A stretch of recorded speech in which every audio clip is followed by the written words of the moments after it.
कितनी खूबसूरत बात है ना कि एक पूरा शहर मोहब्बत के लिए जाना जाता है और वहां मौजूद जगहें कहती हैं उस मोहब्बत की तमाम कहानियां। साथ ही इसके साथ जुड़ी है दोस्ती की एक ऐसी कहानी जिसके बिना ये मोहब्बत मुकम्मल नहीं होती। हाय दोस्तों, नमस्कार। मैं हूं आपका यात्राकार उमेश पंत और आज मैं आपको लेके चलूंगा मोहब्बत की दास्तान कहने वाले एक ऐसे ही शहर में। आप देख रहे हैं मेरा शो जिसका नाम है यात्राकार ट्रैवल शो।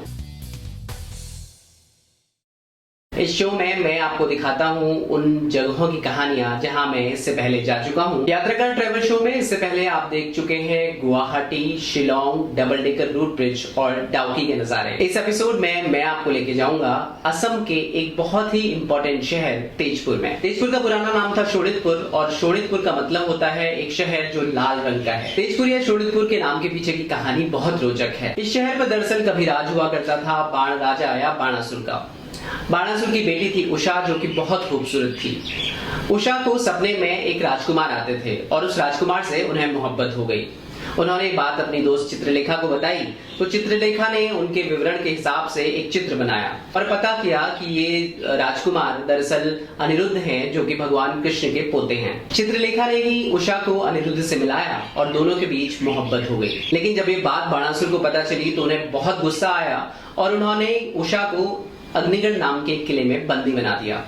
इस किले के चारों ओर उन्होंने आग लगा दी और इसीलिए इस किले को अग्निगढ़ किला कहा गया। तो खैर, कृष्ण ने उषा और अनिरुद्ध को मिलाने के लिए एक जंग का ऐलान किया।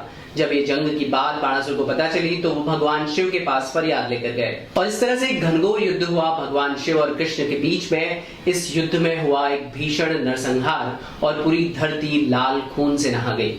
इसीलिए इस जगह का नाम शोणितपुर या तेजपुर पड़ गया। तो आइए अब चलते हैं उस किले की तरफ जिसकी वजह से ये शहर इतिहास में अमर हो गया। तेजपुर जाने के लिए गुवाहाटी से नौगांव होते हुए आपको पार करना होता है एक पुल जिसका नाम है कालिया भोमोरा पुल। 3 किलोमीटर लंबे इस पुल के नाम के पीछे भी एक कहानी है।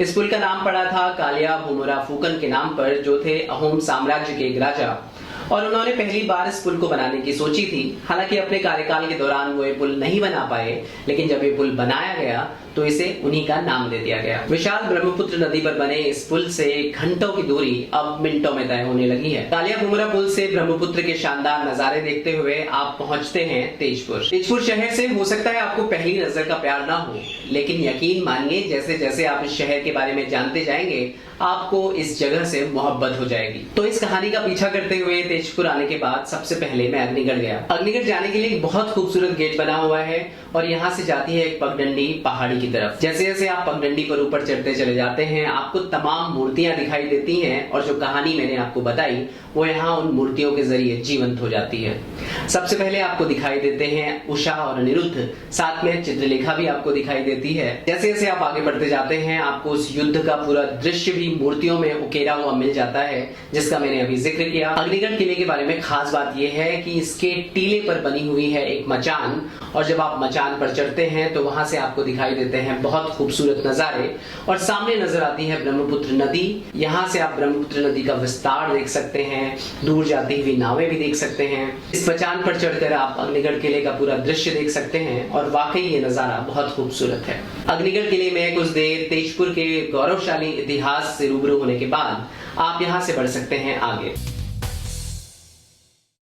अग्निगढ़ से वॉकिंग डिस्टेंस पे बना हुआ है गणेश घाट और ये जो गेट आप देख रहे हैं इसके आर्किटेक्चर ने मुझे बहुत आकर्षित किया। यहाँ से थोड़ी देर आगे चल के आप घाट पर पहुंचते हैं। घाट पर आप ब्रह्मपुत्र नदी के खूबसूरत नजारे देख सकते हैं, आती जाती नाव दिखाई देती हैं और यहाँ शांति के कुछ पल आप बिता सकते हैं। अच्छी बात यह है कि तेजपुर में बहुत कम पॉल्यूशन है, तो एक कम पॉल्यूशन वाले शहर में नदी के किनारे बैठना वाकई बहुत सुकूनदेह होता है। तो घाट के किनारे कुछ खूबसूरत पल बिताकर आप यहाँ से आगे बढ़ सकते हैं।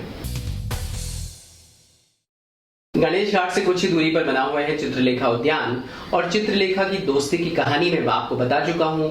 उसी कहानी को याद करते हुए ये उद्यान बनाया गया है। रंग बिरंगे फूलों से लदा हुआ हरा भरा पार्क, खूबसूरत पगडंडियां और एक शांत झील। एक घुमक्कड़ को घूमने के लिए इससे अच्छी और क्या जगह चाहिए। तो इस जगह पर मैंने एकांत का मजा लिया, घंटा भर बिताया और फिर मैं बढ़ गया यहाँ से आगे।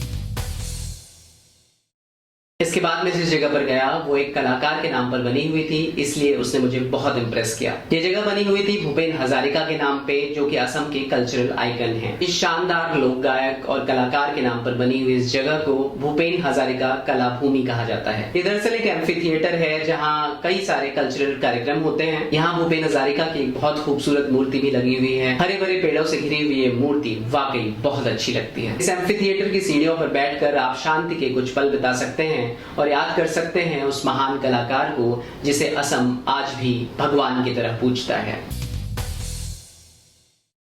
तेजपुर की ऐतिहासिक जगहों पर दिन बिता लेने के बाद आप शाम को जा सकते हैं जहाज घाट। जहाज घाट का नाम जहाज घाट इसलिए पड़ा क्योंकि किसी दौर में यहाँ पर विदेशों से जहाज आया करते थे जो कि माल लेकर आते थे। नदी किनारे रेत पर बैठकर डूबते हुए सूरज को देखना वाकई एक कमाल का अनुभव होता है। शाम को जब आप यहाँ जाएंगे तो आपको उन मछुआरों और सब्जी वालों की नाव दिखाई देगी जो उस पार से रोज इस शहर में व्यापार करने आते हैं। नदी में डूबते हुए सूरज की तरफ बढ़ती हुई नावें वाकई बहुत खूबसूरत लगती हैं। तो इस तरह से आप तेजपुर में एक पूरा दिन बहुत खूबसूरती के साथ बिता सकते हैं।